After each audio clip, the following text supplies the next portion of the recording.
আপনাদের এত ভালোবাসা নিয়ে আসলে আমি বাড়ি ফিরছি, এরকম একটা জয় নিয়েও যেন আমি বাড়ি আসলে ফাইনালি ফিরতে পারি, আপনাদের ভালোবাসার সাথে থাকতে পারি। আমি আসলে সারা জীবন কৃতজ্ঞ আমি প্লেস আসলে এত ভালোবাসা যে আমি পেয়েছি। কিন্তু আমি একটা জিনিস বলতে চাই যে আমি আইনের উপরে এই বিশ্বাসটা আমি আসলে একদম শেষ অবধি রাখতে চাই। আমি বিশ্বাস করি আমি আসলে ন্যায় বিচার পাবো, আর আপনারা আমার সাথে থাকবেন। এই ভালোবাসা নিয়েই আসলে আমি জিততে চাই ইনশাআল্লাহ। আপনারা এই সম্পর্কে আসলে সবাই অবগত যে আমি যে মামলাটা করেছিলাম তার ঠিক 2.5 বছর পরে উনি পাল্টা একটা মামলা করেন, যে মামলার জন্য আজকে আমাকে কালকে হচ্ছে গ্রেপ্তারি পরোয়ানা জারি করা হয়, ওয়ারেন্ট হয় আমার নামে।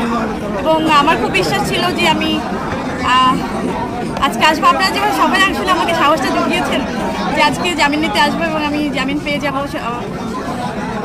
আপনাদের এত ভালোবাসা নিয়ে আসলে আমি বাড়ি ফিরছি, এরকম একটা জয় নিয়েও যেন আমি বাড়ি আসলে ফাইনালি ফিরতে পারি, আপনাদের ভালোবাসার সাথে থাকতে পারি। আমার জন্য দোয়া করবেন। সেটা কেঁদে দিয়েছিলাম, সেই কান্নাটা, সেই খুশি কান্নাটা আরেকটু পরে হবে, যখন পুরোপুরি ফাইনাল হয় না হ্যাঁ ওই বিচারটা যখন আসলে আমার হবে। এটা তো খুবই পরিষ্কার যে আমি একটা মামলা করলাম, তার 2.5 বছর পরে, ঠিক 2.5 বছর পরেই একটা পাল্টা মামলা করা হলো শুধু দমানোর জন্যই, তার কিছু না। এবং এটা বিচারাধীন। আমার বিশ্বাস যে আমি সঠিক বিচার পাবো, আমি ন্যায় বিচার পাবো। এই মামলাটা নিয়ে সবচেয়ে যদি বলতে চাই, ন্যায় বিচারের কথাটা বলে ফেলছেন, এটা শেষ পর্যন্ত ন্যায় বিচার পাওয়ার আশা ছিল কিনা? আসলে ন্যায় বিচার একদম মামলাটা আমি কিন্তু দাঁড়ে দাঁড়ে ঘুরেই, আপনারা সবাই জানেন 4টা বছর আগের ঘটনা, আমি দাঁড়ে দাঁড়ে ঘুরে শেষ পর্যন্ত এই আদালতকেই আসলে আমার মনে হয়েছে যে আমি এখান থেকে ন্যায় বিচার পাবো। আমি এখান থেকে আশাহত চাই না, আশাহত হতে চাই না, আমি সত্যি আশা হারাতে চাই না। আমার একদম বিশ্বাস নিয়ে থাকতে চাই যে শেষ পর্যন্ত সত্যের জয় হোক। আমি কিছু বলতে চাই না। আমি যতটুকু দিয়েছি অতটুকুই আমার বক্তব্য, তারপর যদি ক্লিয়ার করতে হবে নিজে থেকে করবো। Thank you. ধন্যবাদ সবাইকে, ধন্যবাদ।